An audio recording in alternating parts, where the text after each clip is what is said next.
Muito boa tarde a todos. Vamos dar início à audiência do Serviço de Jesuíta aos Refugiados para a apresentação do livro branco sobre os direitos das pessoas imigrantes e refugiados em Portugal. Dou nota previamente de que esta audiência é uma audiência também partilhada a convite com a Comissão de Assuntos Europeus. O Sr. Presidente muito nos honra com a sua presença, com a Comissão de Ciência e Educação, com a Comissão de Trabalho, Segurança Social e Inclusão e com as diversas comissões para quem enviamos também a nota de que faríamos esta audiência no dia de hoje.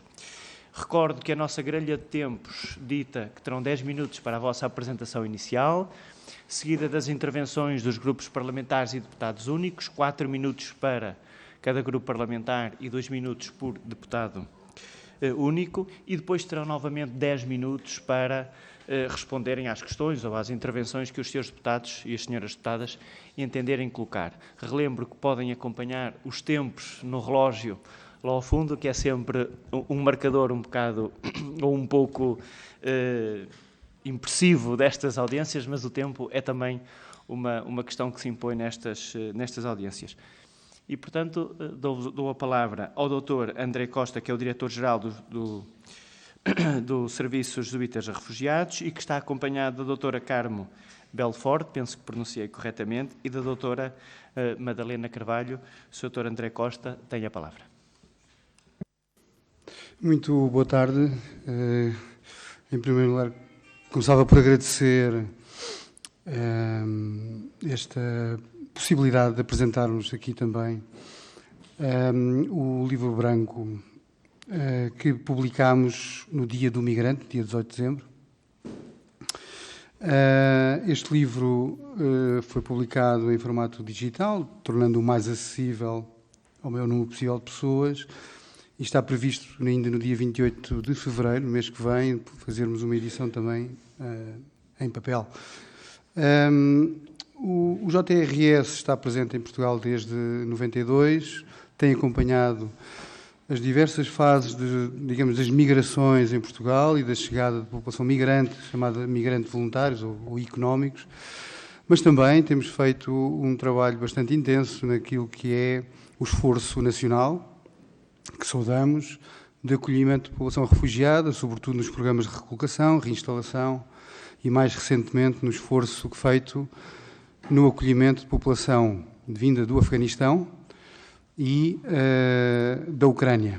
Aliás, o ano de 2022, um ano extremamente exigente para todas as organizações, mas para nós em particular, que exigiu uma enorme capacidade de trabalho e de esforço no acolhimento e no acompanhamento de população, quer do Afeganistão, e acompanhámos cerca de 300 pessoas do Afeganistão, quer da Ucrânia, e aí o número já ultrapassa, de pessoas que acompanhamos direta e indiretamente, cerca de 3 a 4 mil pessoas.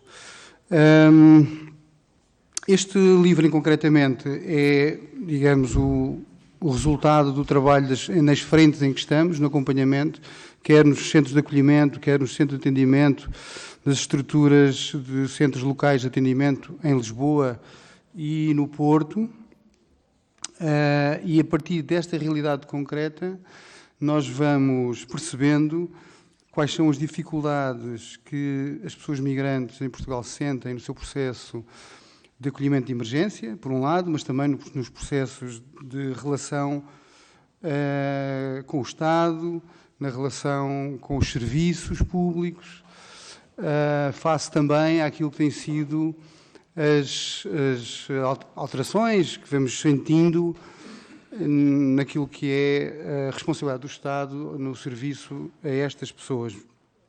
Eu começaria justamente por aí.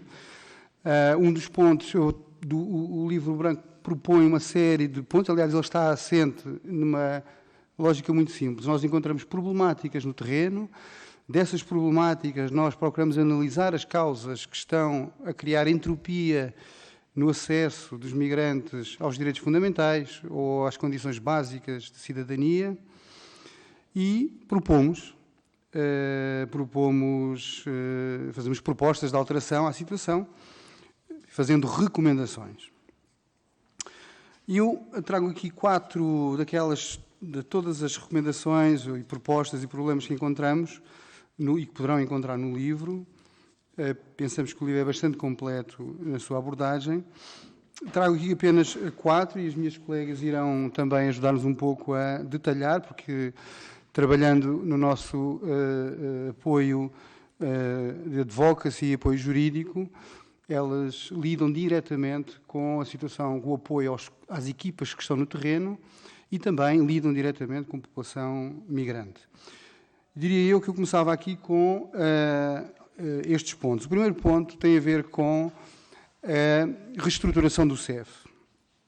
Como sabemos, o CEF entrou num processo de extinção no seguimento dos acontecimentos ligados à morte do cidadão ucraniano, Igor Omeniuk, em 2020. Não terá sido o fator único, como é evidente, mas percebemos que este acontecimento acelerou politicamente, mediaticamente, todo o processo de extinção do CEF. Agora, o que acontece é que, naturalmente, essa situação concreta remete para uma questão que tem a ver com as condições de detenção dos migrantes à Guarda do Estado, e concretamente à Guarda do CEF, mas, para além dessa matéria específica, a resposta encontrada e a proposta que nós vemos sobre a mesa traz-nos algumas preocupações. A primeira preocupação tem a ver com o risco de policialização, peço desculpa o termo, no fundo, de crimigração, que está associada das migrações. Isto é, nós sabemos que imigrar não é um assunto de polícia, as pessoas não devem ser tratadas como criminosas por quererem migrar, o estar irregular é uma falta administrativa, vamos dizer assim, e não um crime. O que acontece e que nós vamos percebendo é que, se aquilo que são as funções do CEF transitarem de forma transversal para as várias polícias, isso leva, naturalmente, a uma situação que nos preocupa, que tem a ver com a forma como as pessoas acedem à proteção que devem às polícias, e por razões que nós vamos conhecendo no terreno, as pessoas poderão fugir, digamos assim, do acesso à proteção, porque as polícias, no fundo, vão representar essa ameaça se estiverem em situação irregular, à sua segurança. E nós percebemos neste exemplo que nós vimos todos nas situações no contexto no Alentejo, sobretudo, mas não apenas, quando vemos que as pessoas que estavam naquela situação precária não se queixaram ao CEF. O CEF fez uma intervenção, o CEF e a Polícia Judiciária, e detectou as situações que detectou. Portanto, o que nos leva a perguntar é porque é que estas pessoas não tomaram a iniciativa de se protegerem junto das polícias. E o facto é que isso não aconteceu.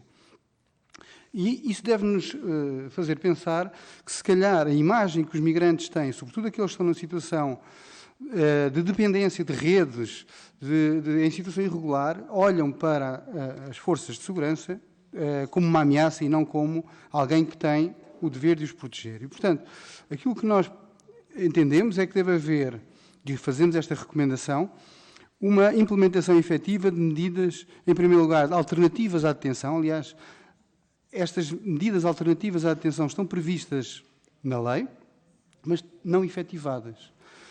Portugal tem um centro, além dos espaços equiparados a CIT nos aeroportos, Portugal tem um centro de detenção no país, fica no Porto, a Unidade de Habitação de Santo António,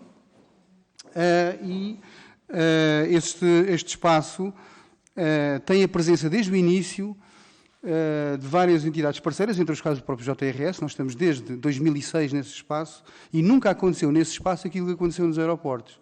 O que nos leva a perguntar é porque é que, ao longo de todos estes anos, os centros equiparados, as estruturas de detenção nos aeroportos nunca tiveram, apesar da nossa proposta nesse sentido, nunca tiveram aquilo que acontece na Unidade de Habitação de Santo António. E estamos em crer que, se tivesse havido uma presença de organizações não governamentais naqueles espaços no aeroporto, provavelmente a morte daquele cidadão não teria acontecido, pelo menos sem uma denúncia. Também nos parece que, neste processo de extinção do CEF, estamos muito preocupados com o que tem a ver com as transferências de funções para aquilo que será a Agência para as Migrações, a APMA. Entendemos que o processo irá atrasar ainda mais os pedidos que se aguardam muito tempo, alguns casos anos, a emissão de autorizações de residência e, portanto, o que entendemos é que o Estado tem a obrigação de, neste processo de transição de responsabilidades e de transição de enquadramento administrativo, as pessoas que aguardam a regularização em processo pendente devem ser beneficiadas com uma regularização extraordinária. Porquê? Porque sabemos que este processo vai demorar ainda mais tempo e aquelas pessoas que hoje já esperam anos vão continuar a aguardar mais tempo. Um segundo ponto que chamámos a atenção no livro branco que tem a ver com o acesso a vias legais e seguras para as migrações. Nós sabemos que a realidade das redes migratórias é uma realidade, enfim, eu diria quase desde as origens das migrações, sobretudo das migrações forçadas. Nós sabemos também que nas alterações recentes à lei há uma boa intenção de princípio, mas sabemos que a realidade muitas vezes torna impossível o atendimento destas pessoas. Entendemos que a rede de serviços consulares portugueses deve ser melhorada para que as pessoas migrantes possam aceder à rede consular e, portanto, deve também haver, no sentido de haver um reforço e emissão de vistos também à distância.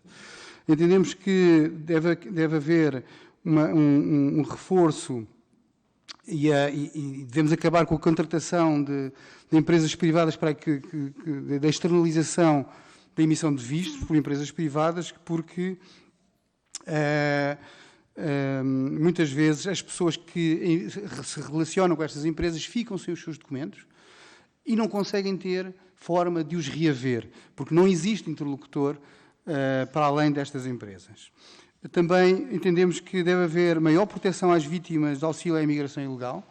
A lei já prevê um conjunto de mecanismos, mas entendemos que, na prática, deve haver alterações, nomeadamente alterações e o reforço de medidas de proteção às vítimas de redes de tráfico, nomeadamente garantindo que estas pessoas possam aceder imediatamente à proteção e autorização de residência.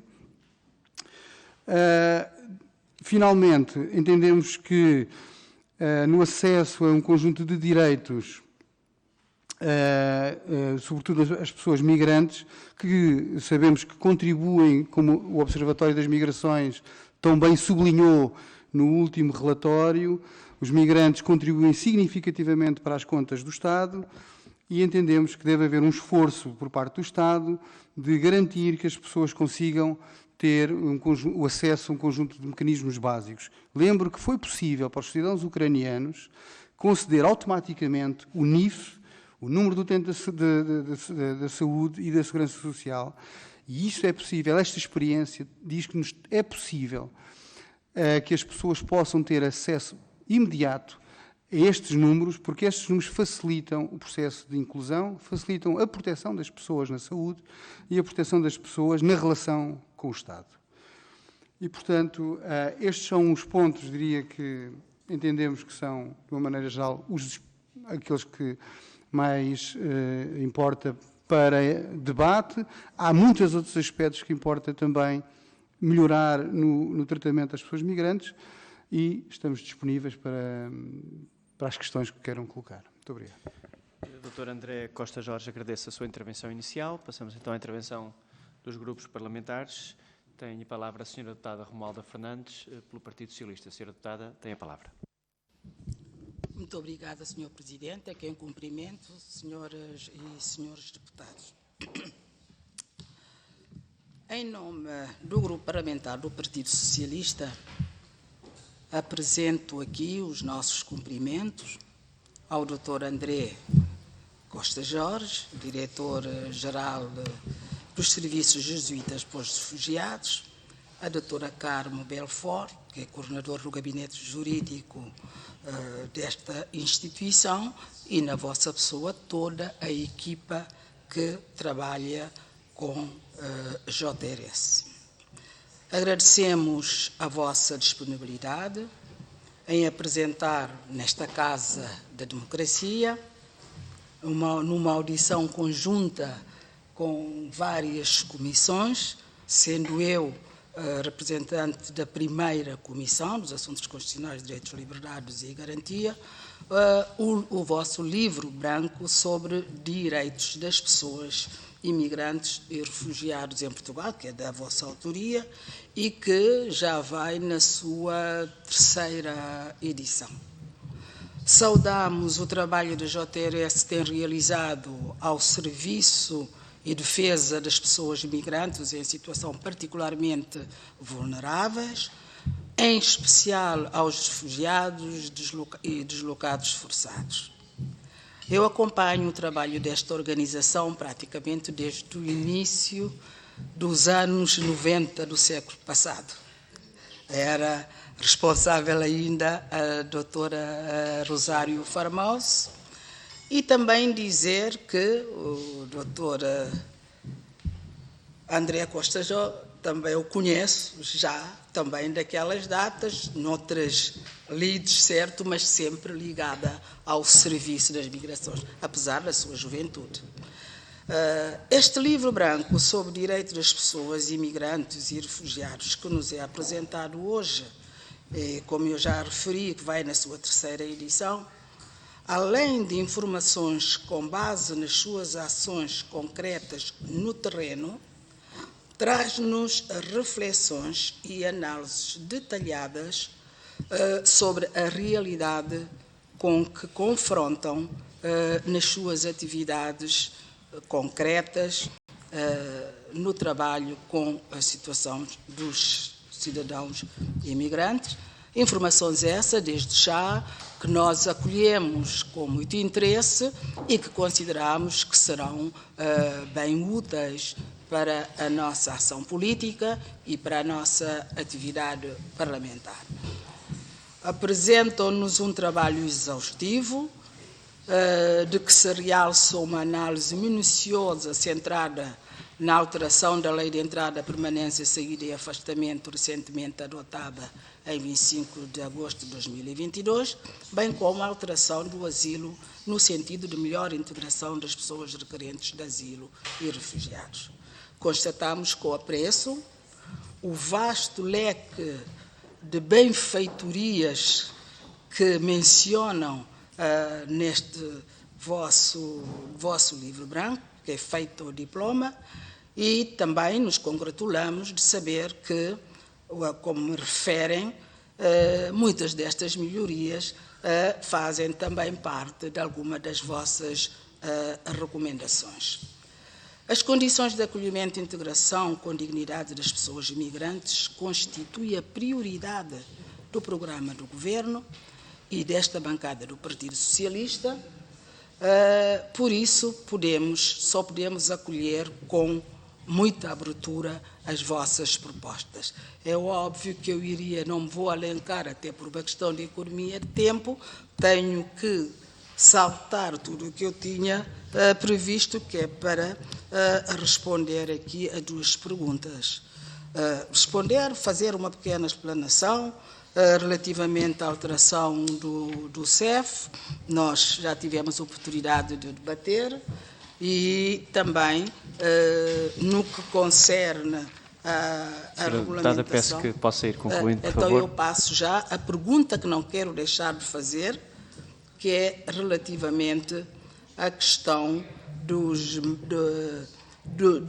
das medidas alternativas de detenção, de que refere aqui, de que dizem ter alguma experiência. Pedias que nos explanasse sobre estas medidas e que experiências têm delas. Muito obrigada. Muito obrigado, Sra. Deputada Romualda Fernandes. Tem agora a palavra o Grupo Parlamentar do PSD, que vai dividir a intervenção entre a Sra. Deputada Emília Cerqueira e a Sra. Deputada Inês Barroso. Portanto, sintam-se confortáveis para gerir o tempo como entenderem, com a devida tolerância também em proporção do que foi permitido ao Grupo Parlamentar do Partido Socialista. Senhores deputadas, têm a palavra. Obrigada, Sr. Deputado. Agradeço-lhe a amabilidade também. Começo por cumprimentar naturalmente o Serviço Jesuíta para os Refugiados de Portugal, na pessoa do Dr. André Costa, considerem-se também cumprimentados.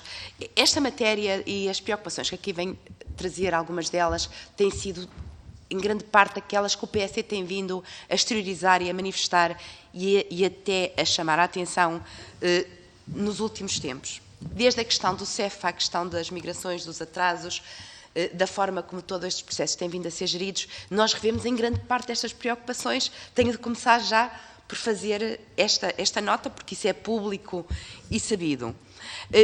Há aqui uma questão que para nós é fundamental e que também parece que acabou por ser transversal a toda a intervenção que nos fizeram nesta parte inicial, que é os atrasos inqualificáveis no CEF. A partir do momento, e compreende-se perfeitamente, Sr. Doutor, se me permite, que as pessoas tenham medo do CEF, se é uma entidade à qual nem conseguem telefonar. Ainda recentemente em Braga tínhamos uma manifestação de imigrantes a dizer: atendam-nos o telefone. A única coisa que queriam era que alguém no CEF lhes atendesse o telefone. O que é muito fruto também, e depois permita-me, desta política que o Governo decidiu seguir, desmantelar um serviço sem que o tivesse reforçado de meios que ele tanto carecia e tanto necessitava. E, portanto, quando algo não funciona, muda-se. Extingue-se, cria-se uma coisa nova e depois realmente não se dá os meios. Especialmente num tempo tão desafiador como foi 2022. Como referiu aqui muito bem, e no vosso caso tiveram um papel muito importante no acolhimento destes refugiados. E a verdade é que não se musculou as instituições para fazer face a este acréscimo de refugiados da Ucrânia, do Afeganistão, mas não só. Estes são aqueles que naturalmente acabaram por estar mais na senda noticiosa pelo número de pessoas abrangidas, mas muito longe de ser só isso. E depois há duas preocupações, e também gostava, para além daquelas que são as vossas recomendações, naturalmente, porque vemos com grande preocupação estes atrasos, que depois levam também à questão do reagrupamento familiar, que isto acaba por ser uma bola de neve, um efeito bola de neve. Uma coisa atrasa a outra, e os efeitos em termos até das famílias, da dignidade e dos direitos humanos dos nossos migrantes é fundamental. E acaba por ser atingida porque não conseguem trazer a sua família, porque o seu processo arrasta-se anos nos serviços estrangeiros e fronteiras de regularização, enquanto não têm o seu processo acabado, não podem iniciar o novo processo e, portanto, um atraso leva ao outro a situações que realmente não se conseguem compreender num país moderno que é suposto Portugal ser.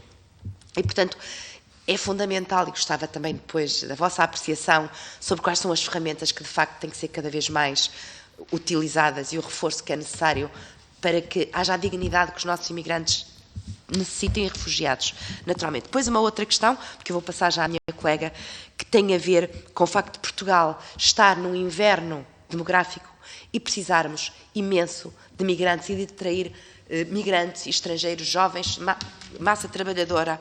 E quais são, na vossa opinião, até pela implantação que têm a nível internacional e do trabalho extraordinário que fazem, qual tem que ser as ferramentas, para além das que estão aqui no livro branco, destacaram 4, mas há muitas mais, que é fundamental que Portugal implante. O PS, inclusive, apresentou agora uma proposta de lei nesse sentido, para que não se desdobrem instituições, mas se crie, de facto, uma instituição com força e resiliência para atrair os nossos migrantes e atrair mão de obra qualificada para Portugal, que para nós é um grande desígnio também do nosso futuro.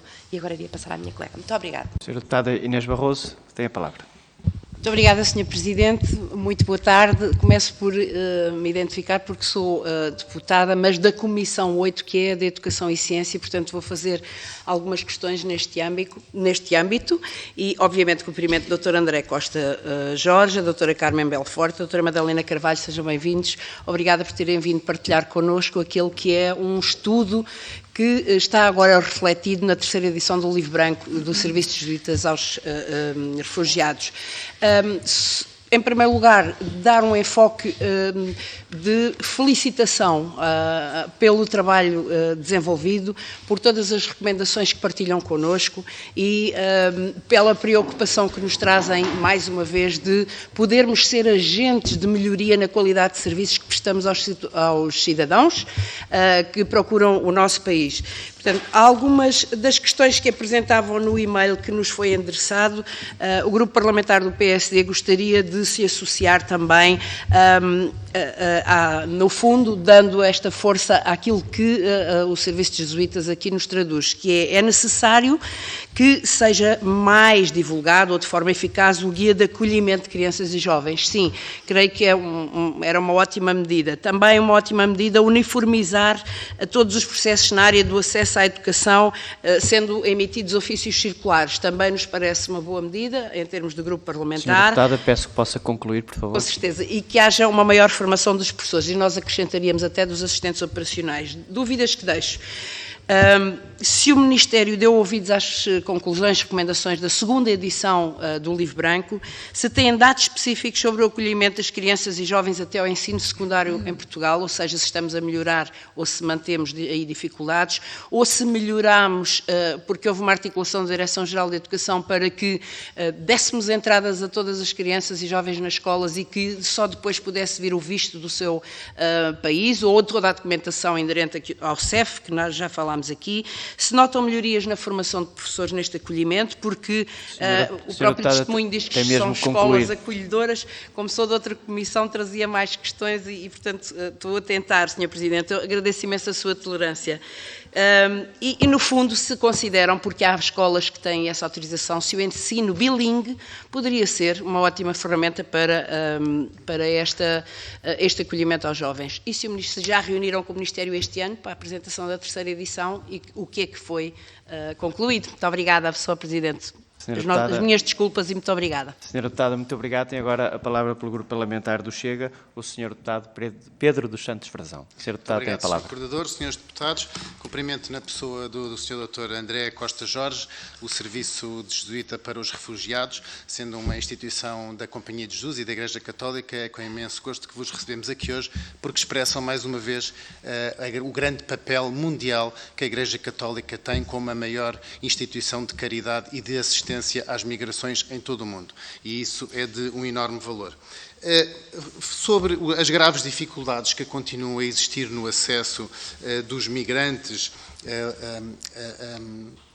a rotas legais e seguras, é um tema que muito nos preocupa. Eu devo também fazer aqui uma declaração de interesse, é que eu próprio também já fui emigrante noutro país, fui emigrante num país que tinha uma polícia de estrangeiros e fronteiras muito dura, muito forte, e uma enorme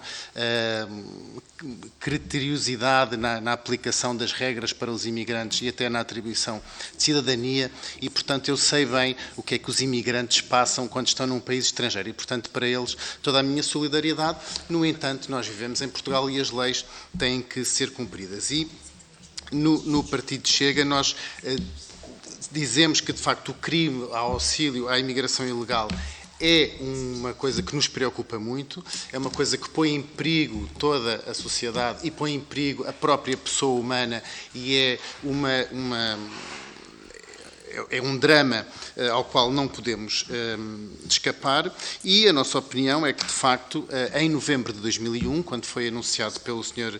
Ministro Eduardo Cabrita a extinção do CEF, isso só veio piorar as situações. A prova disso é que no portal da queixa 50% dos queixosos estrangeiros dizem que têm dificuldades em renovação de emissão de títulos, 24% apontam atrasos no envio de documentos, temos milhares de pessoas à espera, 29 mil autorizações de residência caducadas e que estão à espera de serem renovadas. Temos manifestações de várias populações e comunidades em Portugal que se manifestam contra os serviços do Estado, como falou muito bem, os serviços públicos de atendimento aos imigrantes, e essa é uma coisa que nos preocupa. Também nos preocupa que, de facto, os imigrantes, em vez de terem que lidar com uma única estrutura e uma única instituição, tenham que passar a lidar com forças policiais, o que também, a nosso ver, é absolutamente errado, e gostava de ver a vossa opinião sobre isso.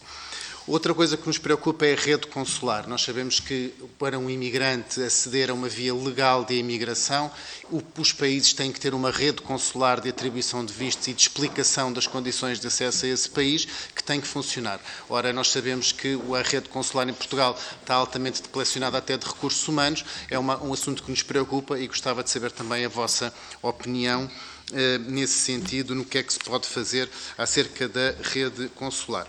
E agora, deixando a imigração legal e passando para a proteção dos refugiados, gostava de abordar um tema muito sensível, que é, de facto, há algum tempo atrás exigia-se que às pessoas que se dirigiam ao nosso país e que pediam um asilo, exigia-se que esse pedido de asilo fosse solicitado ao Estado português, e enquanto decorria o processo decisório da atribuição ou não de asilo, essas pessoas teriam que estar nos centros de instalação temporária. Ora, o mesmo Ministro Eduardo Cabrita, que decretou o fim do CEF, veio também decretar que essa manutenção destas pessoas nos centros de instalação temporária deixaria de ser necessário. E, portanto, o que é que aconteceu?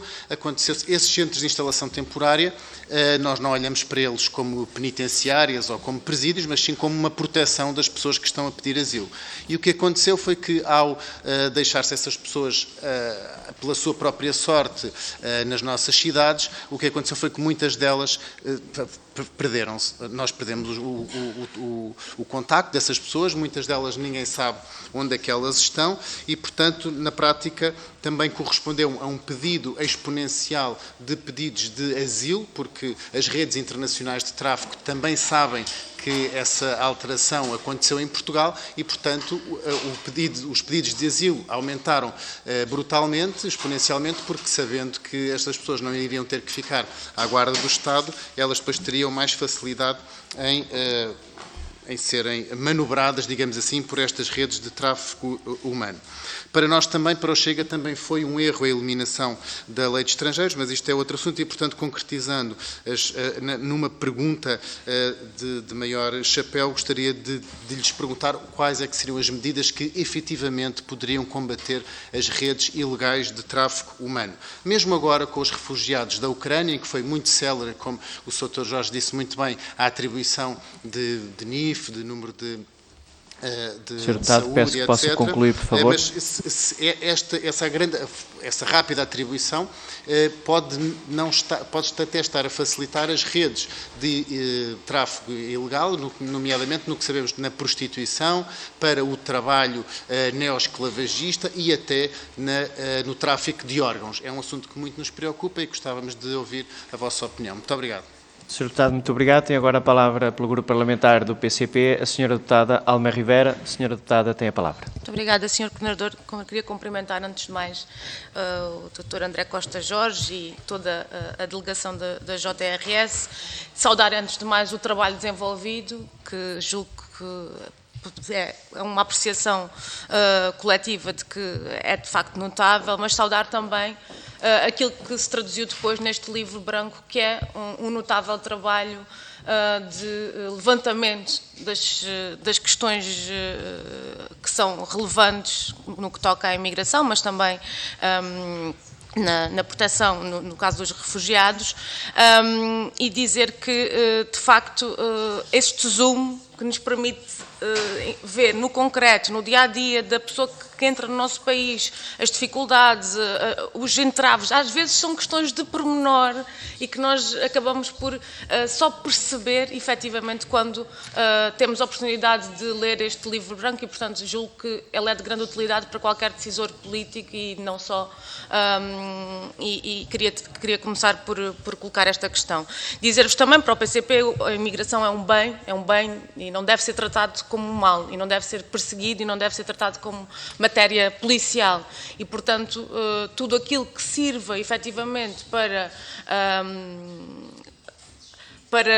cindir as questões que são de matéria criminal daquilo que são matérias sociais, de imigração, é positivo. Mas também nos preocupam que as medidas, ao serem implementadas da forma que são, ou as decisões serem tomadas de forma precipitada, acabem por ser pior a emenda que o soneto e, portanto, partilhamos algumas das preocupações que aqui levantam. E queria começar por sublinhar um aspecto que o livro, de certa forma, aponta, é que estes cidadãos são constantemente prejudicados por problemas que não estão do seu lado. Ou seja, que não advêm da sua falta de diligência, quer dizer, e poderiam ter dificuldade até a compreender o sistema, não é? Mas muitas vezes a decisão está do lado da administração central, que não responde e que não é capaz de assumir os diferentes passos, e isso tem consequências dramáticas, como aqui colocam. A mim chamou-me a atenção um dos relatos que colocam no livro, que diz que alguém julgo que é um cidadão afegão, que diz uma coisa do género: 1/3 das pessoas em Portugal estão à espera do sistema de saúde, à espera da segurança social, à espera do CEF, à espera dos serviços públicos, à espera das finanças, à espera das pensões que têm que receber, à espera das respostas para os desempregados. Metade da tua vida é esperar. Eu julgo que isto, de facto, acaba por resumir grandes problemas que a transição com o desmantelamento do CEF poderá vir a agravar, e por isso também entendemos que deve haver uma medida extraordinária, e acompanhamos a vossa sugestão, procuraremos integrá-la na nossa iniciativa política, porque de facto nós temos um problema de uma dimensão que não é possível ir diluindo ao longo do tempo sem consequências dramáticas para as pessoas que estão à espera, e portanto é preciso uma resposta imediata. Queria sublinhar também alguns aspectos relativamente à língua, este elemento fundamental, não é? Este elemento tão primordial, e colocar que nós também acompanhamos a necessidade de mais tradutores nos serviços públicos. Nós somos um país que acolhe, que tem populações muito diversificadas, que muitas vezes não teve acesso à aprendizagem da língua, e portanto é necessário existir estes serviços porque, para o bem dos serviços e para o bem dos cidadãos, e portanto também tínhamos uma proposta de uma bolsa de tradutores que não teve aprovação, mas continuaremos a insistir, porque nem tudo se pode fazer via telefónica. Nós compreendemos há aspectos muito delicados que devem ser tratados de uma forma mais específica. Queria colocar também que nos preocupa a questão do português língua de acolhimento, da abrangência dos cursos, e de facto de se exigir um número de alunos que muitas vezes, circunstancialmente, não é necessário, o que é os 15, não é? E, portanto, isso, de facto, não pode ser o critério quando estamos a falar de realidades que são muito diferentes. Há sítios em que há muita gente e há sítios que há menos gente em determinado momento, e, portanto, isso tem que ser acautelado, e as pessoas não podem estar dependentes disso para um passo fundamental. Queria, para terminar, Sr. Presidente, também, se pudessem desenvolver relativamente às medidas alternativas à detenção, o que é que este Parlamento pode fazer, também relativamente ao conhecimento do artigo 109 da Lei de Estrangeiros, que permite às vítimas de tráfico regularizar a sua situação, se isso não deveria ser mais publicitado, não é? Ou seja, uma forma também de pedir ajuda para a sua situação, sabendo que há uma solução que não passa pela expulsão. Colocar para também, terminar, por favor. E para terminar, colocar também em que medida é que nós poderíamos replicar aquilo que foi feito na ajuda humanitária aos cidadãos ucranianos para o acolhimento standard, digamos assim, e nomeadamente da aquisição dos tais 3 números mágicos que abrem as portas todas e que nos parecem, de facto, uma questão fundamental. Muito obrigada e peço desculpa pelo tempo. Muito obrigado, Sr. Deputado Alma Rivera. Tem agora a palavra para uma intervenção ao Grupo Parlamentar do Bloco de Esquerda, o Sr. Deputado José Soeiro. O Sr. Deputado tem a palavra. Muito obrigado. Eu queria, em nome do Grupo Parlamentar do Bloco de Esquerda, também cumprimentar o Serviço Jesuíta para os Refugiados e, sobretudo, o trabalho que desenvolvem.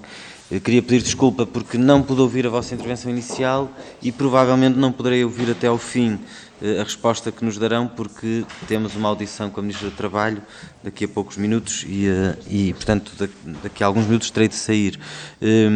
Queria também deixar uma palavra de grande apreço do Bloco pelo trabalho e pela conjugação entre a teoria e a produção de conhecimento que vão fazendo em permanência e a vossa prática, e esse conhecimento que resulta também dessa vossa prática concreta de acolhimento, de intervenção, de serviço aos outros, de defesa dos direitos humanos. Sublinham no relatório a questão da forma muito positiva como se fizeram alterações à lei no último ano.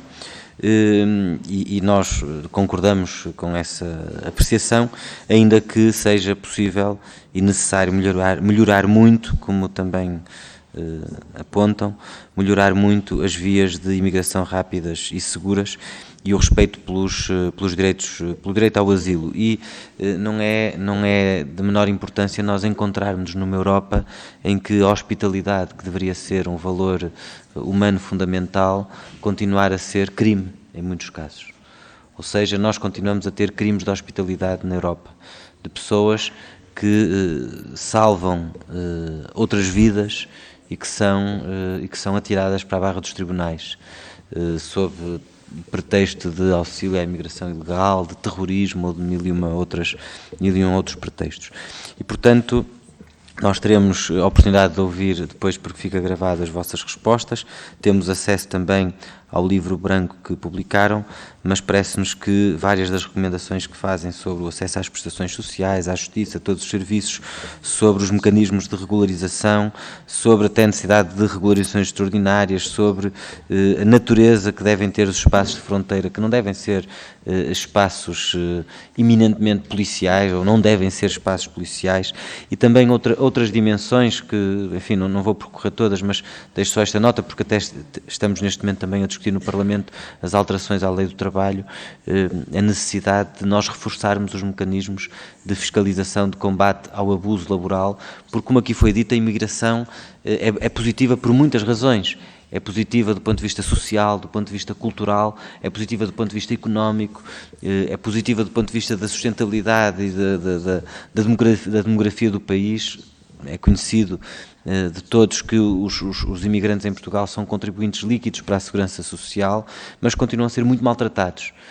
Continua a não sublinhar de forma suficiente o valor do trabalho dos imigrantes, da sua presença, não apenas do seu trabalho. Nós não queremos imigrantes apenas pelo seu trabalho, mas também do seu trabalho, a contribuição que fazem para o país, e continuam a ser os imigrantes muitas vezes vítimas de exploração laboral absolutamente chocante, ofensiva, e vítimas também de formas de exploração laboral e formas de informalização e de clandestinização do seu trabalho, de precariedade, que fazem com que a esse trabalho não esteja associado o conjunto de direitos que todos, independentemente da sua origem, devem ter.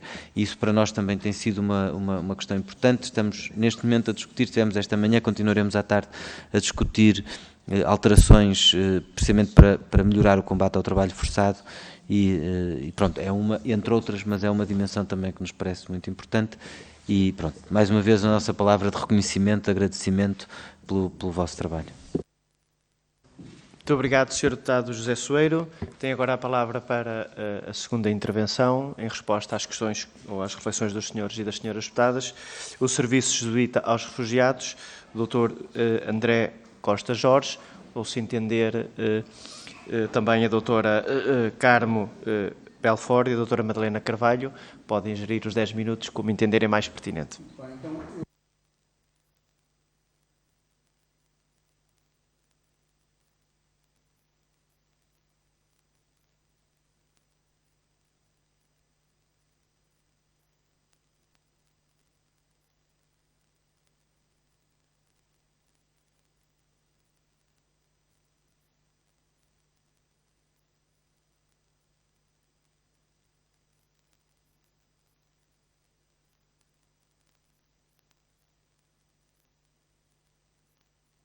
Que tem futuro. Que tem futuro porque se trata realmente do futuro de todos nós. Não apenas das pessoas migrantes, que objetivamente são para quem nos dirigimos, mas de todos nós. E eu fico muito satisfeito de perceber que, de uma maneira geral, os partidos políticos aqui representados olham para a questão das migrações com preocupação, com visões diferentes, naturalmente, mas sublinho, sobretudo, o olhar positivo que se tem sobre os migrantes. Claro que sentimos que é necessário passar das intenções à prática. Naturalmente, sublinhar isto novamente já foi dito, o atual momento dos serviços do Estado aos migrantes preocupa-nos muito, dado o impacto enorme que tem na vida das pessoas, nas vidas suspensas. Foi dito aqui também sobre as questões sobre a escolarização. Eu tive a sorte de trabalhar num organismo, aliás, onde conheci a doutora Romualda. Eu trabalhava no Ministério da Educação. Tenho pena que esse organismo tenha sido retirado do Ministério da Educação, o Secretariado Entre Culturas, fundado pelo engenheiro Roberto Carneiro e depois continuado pelo engenheiro Guterres, que era um programa que tinha a missão de garantir a inclusão de políticas de medidas interculturais nos currículos das escolas. E infelizmente, enfim, como as coisas acontecem, acabam por se desaparecer nas brumas da memória. Era importante, porque Portugal tem uma população migrante e vai continuar a ter população migrante também no contexto escolar. Muita coisa foi feita e muito boa, mas é necessário manter a preocupação, porque o trabalho nunca está terminado. E, portanto, é necessário formar professores, é necessário preparar as escolas para a integração. Aí, o espaço escola é o espaço de integração e inclusão por excelência. E há muito a dizer sobre as questões relativas à detenção, aquilo que foi dito. Eu vou deixar às minhas colegas e também as matérias de auxílio à imigração ilegal e as questões mais específicas. Carmo. Muito obrigada, André. Procurando responder à questão da senhora... Já está. Procurando responder à questão da senhora deputada Romualda Fernandes, quais as medidas alternativas à detenção? Elas já existem na nossa lei, são as mesmas que existem no Código Penal. Nós defendemos a aplicação, por exemplo, do termo de identidade e residência, ao invés de uma aplicação genérica e automática da medida de detenção. Esta medida de detenção é decretada por um magistrado, por um juiz, que pressupõe um risco de fuga. O que nós defendemos é que este conceito de risco de fuga deve ser restringido ao máximo e apenas deve ser utilizada em situações em que esteja em causa a segurança nacional e não apenas não deve ser aplicado quando são em causa questões meramente administrativas e documentais, digamos assim.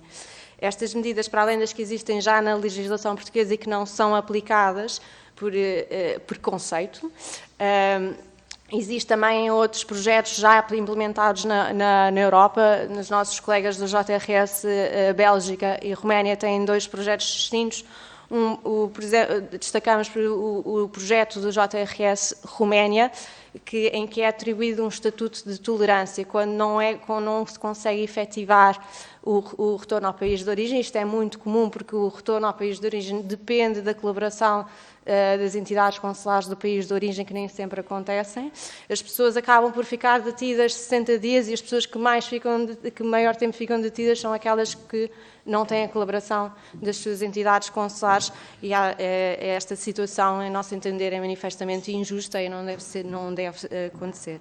Já no respeito ao JRS Bélgica, tem casas de acolhimento para grupos vulneráveis, crianças, mulheres, e outras situações de tráfico humano, auxílio à migração ilegal, que, com base sempre em razões documentais. E o que os nossos colegas na Bélgica e na Roménia fazem é acolher e criar centros de acolhimento para que as pessoas não tenham de permanecer nestas instalações e que não tenham de ser tratadas como se de criminosos se tratassem. Já no que respeita à intervenção das senhoras deputadas do Grupo Parlamentar do PSD, relativamente aos atrasos no CEF, partilhamos essa preocupação. Os atrasos, a falta de qualidade e a demora dos serviços prestados pelo CEF têm por base, e nós já temos vindo a alertar desde a primeira edição, em 2019, do Livro Branco, que tem por base um rácio de número de recursos humanos versus número de processos de regularização que nunca mais acompanhou. E nós acabámos por fazer lobby e advocacy pelo próprio CEF desde então. O que nós defendemos nesta edição é que não servirá de nada criar uma instituição nova e transferir as funções administrativas para outra agência, neste caso a APMA, se o problema será o mesmo. Portanto, o que nós defendemos é que se encontre o rácio ideal pré-2010 que o CEF tinha, para que o mesmo não se repita, porque de nada servirá mudar o nome, mudar a instituição e manter-se os problemas. No que respeita ao regrupamento familiar, defendemos uma uniformização dos critérios de regrupamento familiar de refugiados e imigrantes, sendo que o dos imigrantes é manifestamente mais favorável e mais abrangente no núcleo familiar. Mas esta recomendação já está contemplada na lei de estrangeiros e na lei de asilo, não é aplicada. É que isto já é possível pedir o regrupamento familiar antes da emissão da autorização de residência. E o que nós defendemos é que as pessoas não devem ficar à espera desse cartão para exercerem este direito e estarem próximas da sua família. Recordar que estas pessoas ficam presas em Portugal. Não podem sair porque se saírem não vão conseguir voltar, não têm nenhum processo de regularização ainda iniciado. Também não podem visitar os seus familiares não podem vir cá visitar. Esta situação é dramática e pode durar 2, 3 anos, o tempo que demorar o processo de autorização de residência.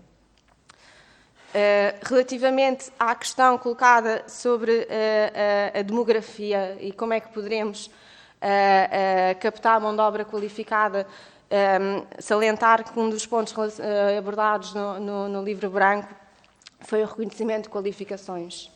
Este é um instrumento importantíssimo para a captação de mão de obra qualificada em Portugal e tem sido um absoluto pesadelo na vida das pessoas que acabam sempre por desistir e por aceitar trabalhos menos qualificados, igualmente dignos, mas menos qualificados, dando, por exemplo, o exemplo de médicos imigrantes e refugiados que acabam por trabalhar na construção civil ou outros trabalhos menos qualificados, porque o processo de reconhecimento de qualificações é inacessível. Nós já tivemos 2 projetos, em 2002 e 2007 e 2008. Nunca mais conseguimos replicar, tivemos reuniões com o Ministério da Educação nos tempos de pandemia. Minha colega refere-se aos programas que fizemos de integração de médicos imigrantes com a Fundação Carlos Gulbenkian. Foi o JRS que operacionalizou esses 2 programas e que conseguimos integrar no Sistema Nacional de Saúde cerca de 300 médicos por conjunto e também enfermeiros. Um projeto Equal que fizemos em 2004. Um projeto Equal também com a Escola Superior de Farmácia, de Enfermagem. E foram 2 exemplos, ou 3 exemplos de possibilidade de integração de profissionais altamente qualificados e que já estavam em Portugal. Recentemente fizemos um levantamento da situação de médicos venezuelanos, descobrimos que em Portugal estavam, aqui há uns 2, enfim, por alturas da pandemia, cerca de 200 médicos venezuelanos que não conseguiam a sua integração e o seu reconhecimento de qualificações e a sua integração profissional.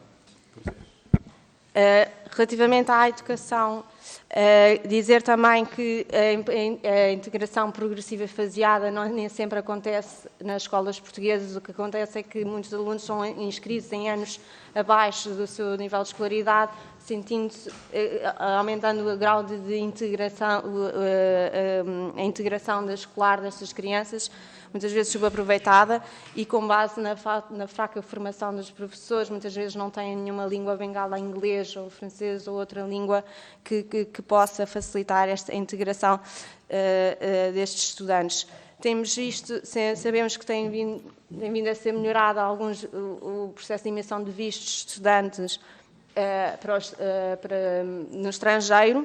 No entanto, esta questão prende também com outra questão já abordada pelo Dr. André Costa Jorge, que é a fraca capacidade do sistema da rede consular portuguesa em dar resposta a tempo útil do momento de inscrição nas universidades. Eu peço que possam ir concluindo, nós estamos pressionados porque haverá uma reunião seguinte aqui nesta mesma sala. Para terminar, em resposta ao Sr. Deputado Pedro Frazão, do Grupo Parlamentar do Chega, relativamente às redes de tráfico humano, dizer que estas redes aproveitam-se da ineficácia da nossa rede consular. Sempre que um consulado fecha uma porta, uma rede auxiliar à migração abre uma banca. Portanto, estas redes vendem um pacote completo de passaporte, visto, NIF, NIS, número do utente. Portanto, elas aproveitam-se de todas as fragilidades do sistema migratório português. A nossa proposta é que o Estado português substitua estas redes, que crie estas condições para que as pessoas não se sintam obrigadas a recorrê-las e roubar-lhes o lugar. Temos mesmo que concluir, por favor. Peço desculpa. Só mesmo um ponto que não sublinhei no início, que tem a ver com esta matéria relativamente à proteção de emergência humanitária. Falo concretamente das questões ligadas com os refugiados. Nós temos, como disse, acompanhado muitos refugiados afegãos e muitas dessas pessoas têm familiares ainda no Afeganistão que não conseguem aceder à proteção que merecem, sobretudo as mulheres e os jovens.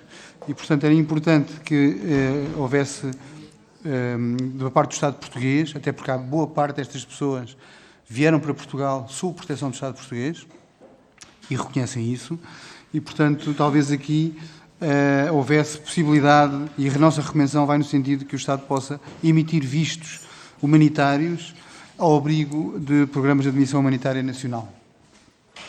Obrigado, eu peço desculpa, o tempo é sempre pressionante. Eu agradeço mais uma vez ao Serviço Jesuíta aos Refugiados, na pessoa do Dr. André Costa Jorge, das pessoas que acompanham a Dra. Carme Belfort e a Dra. Madalena Carvalho. Recordo que esta audiência foi partilhada também com a Comissão de Assuntos Europeus. Agradeço a presença cortês do Sr. Deputado Capolas Santos, Presidente da Comissão de Assuntos Europeus, com a Comissão de Ciência e Educação, com a Comissão de Trabalho, Segurança Social e Inclusão, enfim, que dão também expressão à importância que a Assembleia da República atribui a este tema. Recordo que o próprio Serviço Jesuíta aos Refugiados já foi premiado com medalha de ouro do Prémio de Direitos Humanos da Assembleia da República em 2014 e, portanto, fica também esta nota como forma de encerramento desta audiência. Agradeço uma vez mais aos Serviços Jesuítas, às senhoras e aos senhores deputados. Está concluída a reunião. Obrigada.